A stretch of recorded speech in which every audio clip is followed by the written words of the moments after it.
रोहित पवार यांनी बीडमधील एक video tweet केला आहे। बूथ ताब्यात घेण्याचा नवा परळी पॅटर्न असल्याचं रोहित पवार म्हणतात। तर परळी पॅटर्न महाराष्ट्राला शोभत नाही असंही रोहित पवारांनी म्हटलेलं आहे। पंकजाताई, तुम्ही कदाचित यामध्ये सहभागी नसाल असंही रोहित पवार यांनी आपल्या ट्विटमध्ये म्हटलेलं आहे। तर बंधुराज, कुठल्या पातळीला जाऊ शकतात तुम्हालाही माहिती नसेल असं ट्विट रोहित पवारांनी केलंय। तर या ट्विटमध्ये ते नेमकं काय म्हणतायत रोहित पवार आपण बघूयात। एक व्हिडिओ त्यांनी ट्विट केला आहे आणि त्यामध्ये काही सवाल त्यांनी उपस्थित केल्याचं पाहायला मिळत आहे। तर बीडमध्ये चौथ्या टप्प्यात मतदान झालं आहे आणि त्यावेळेचा हा व्हिडिओ असल्याचा दावा रोहित पवारांनी केलाय।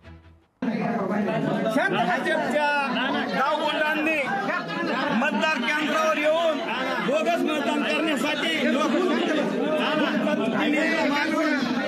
बूथ ताब्यात घेतलेला आहे।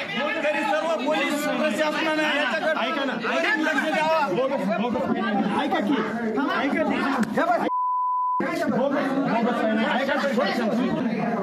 तर हा त्या दिवशीचा व्हिडिओ असल्याचं या ठिकाणी रोहित पवार म्हणतात। बूथ ताब्यात घेऊन मतदान मारण्याचा हा नवा परळी पॅटर्न महाराष्ट्राला शोभत नाही। पंकजाताई, तुम्ही कदाचित यामध्ये सहभागी नसालही असं आपल्या ट्विटमध्ये रोहित पवार यांनी म्हटलेलं आहे। पण तुमचे बंधुराज कुठल्या पातळीला जाऊ शकतात हे कदाचित तुम्हालाही माहिती नसेल असं म्हणत हा व्हिडिओ रोहित पवारांनी ट्विट केला आहे आणि एक बूथ ताब्यात घेतल्याचा दावा त्यांनी केलेला आहे।